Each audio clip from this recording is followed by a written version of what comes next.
തീരാത്ത കനിവിൻ്റെ കനലാണു തീക്കനൽ.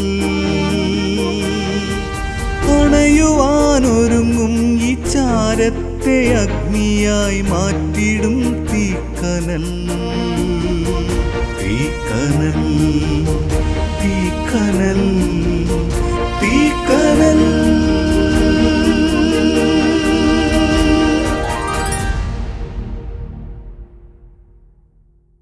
ദൈവത്തിൻ്റെ അതിപരിശുദ്ധ നാമം വാഴ്ത്തപ്പെടുമാറാകട്ടെ. ഈ വചനം കാണുന്ന കേൾക്കുന്ന എല്ലാ പ്രിയപ്പെട്ടവരെയും ദൈവം തമ്പുരാൻ ധാരാളമായി അനുഗ്രഹിച്ച് ആശീർവദിക്കട്ടെ എന്ന് വളരെ ആത്മാർത്ഥമായി പ്രാർത്ഥിക്കുന്നു.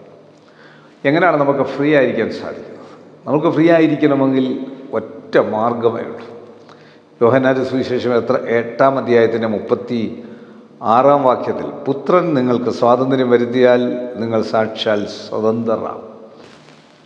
യേശുക്രിസ്തുവിലുള്ള സ്വാതന്ത്ര്യം പ്രാപിച്ച് യേശുക്രിസ്തുവിൽ ജീവിക്കുന്ന നിങ്ങൾ സ്വതന്ത്രരാണ്. ആ സ്വാതന്ത്ര്യത്തിൽ ജീവിക്കുവാൻ നമ്മൾക്ക് സാധിക്കണം. ഈ സ്വാതന്ത്ര്യമുള്ളതുകൊണ്ടാണ് ഓരോ ദിവസവും ജീവിക്കുന്നത്.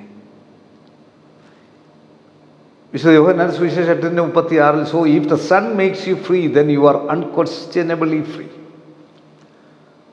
ആരും ചോദ്യപ്പെടാതെ നീ ഫ്രീ ആണ്. ദൈവം നിനക്ക് സ്വതന്ത്രനാക്കിയത് നിന്നെ ആരും പിടിച്ചു കെട്ടുമെന്നാണ് പറയുന്നത്. നിന്നെ ആർക്കും പിടിച്ചു കെട്ടാനൊക്കെയല്ല. പല കാര്യത്തിൽ നമ്മളെ പിടിച്ചു കെട്ടാൻ നോക്കും. പിശാച് പിടിച്ചു കെട്ടാൻ നോക്കും. The things that are hindering you, that are keeping you from your potential are not permanent. You are coming into a shift, a breakthrough. Yes, there are seasons. We have to endure and fight the good fight of faith. But there has come a time when God says, enough is enough. Now I am going to step in and free you. Not partially free, not a little better, but unquestionable free.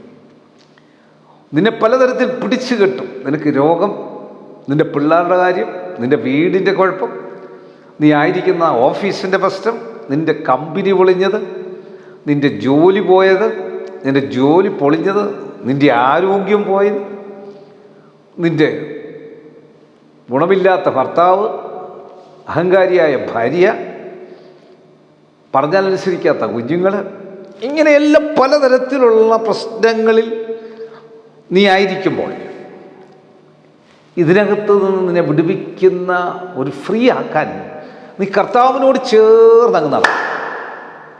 കർത്താവിനോട് ചേർന്ന് നടക്കുമ്പോൾ അതിലൊരു വലിയ free ഉണ്ട്. അൺക്വസ്റ്റ്യനബിൾ free ആണ്.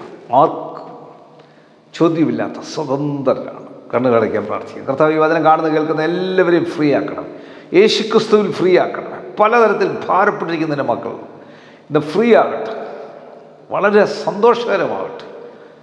യേശുവെ നന്ദി, യേശുവെ സ്തോത്രം, യേശുവെ ആരാധന, യേശുവെ മുഖത്വം. ഞങ്ങളുടെ മുഖ്യമന്ത്രി, ഗവർണർ, പ്രധാനമന്ത്രി, ലോക രാജ്യങ്ങളുടെ പ്രസിഡന്റുമാർ, പ്രധാനമന്ത്രിമാർ, വിവിധ സംസ്ഥാനങ്ങളുടെ മുഖ്യമന്ത്രിമാർ, MP-മാർ, MLA-മാർ, ബഹുമാനമുള്ള കോടതികൾ, വക്കീലുമാർ, ലോകമെമ്പാട് സുവിശേഷം പ്രഘോഷിക്കുന്നവർ, വിവിധ മാധ്യമങ്ങളിലൂടെ ദൈവദിനം പ്രഘോഷിക്കുന്നവർ, വിവിധ ചാനലുകൾ, ഫോട്ടോഗ്രാഫേഴ്സ്, കുഞ്ഞുങ്ങൾ, പ്രായമുള്ളവർ, ബധിരനായിട്ടുള്ളവർ, വിശ്രമജീവിതം നയിക്കുന്നവർ, വഴിയോരങ്ങളിൽ കഴിയുന്നവർ, ജയിലുകളിൽ കഴിയുന്നവർ, ഭക്ഷണമില്ലാത്തവർ,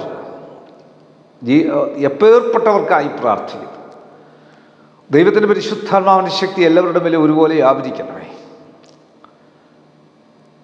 അധ്യാപകർ, അനധ്യാപകർ, പ്രഥമാധ്യാപകർ, കുഞ്ഞുങ്ങളുടെ മാതാപിതാക്കൾ, WHO, health department, revenue department, police department, അർദ്ധ ഗവൺമെൻറ് സ്ഥാപനങ്ങൾ, ആശുപത്രികൾ, ഡോക്ടേഴ്സ്, നഴ്സസ്, മറ്റ് സ്റ്റാഫുകൾ, മരുന്ന് കമ്പനിക്കാർ, മരുന്ന് കച്ചവടക്കാർ, മരുന്ന് വിതരണക്കാർ, ആംബുലൻസ് സർവീസ്, വഴിയോര കച്ചവടക്കാർ, ദൈവത്തിൻ്റെ പരിശുദ്ധാത്മാവ് വചനം കാണുന്ന കേൾക്കുന്ന എല്ലാവരുടെ മേലും വ്യാപരിച്ച് യേശുവിൻ്റെ ശക്തിയാൽ നിൻ്റെ മക്കൾ സ്വതന്ത്രരാകട്ടെ. സ്വാതന്ത്ര്യം പ്രാപിച്ച് ആ സ്വാതന്ത്ര്യം നഷ്ടപ്പെട്ടവരുടെ മേലെ ആ സ്വാതന്ത്ര്യം മടങ്ങി വരട്ടെ. വിവിധ കാരണങ്ങളാൽ ആ സ്വാതന്ത്ര്യം നഷ്ടപ്പെട്ടവരുണ്ട്.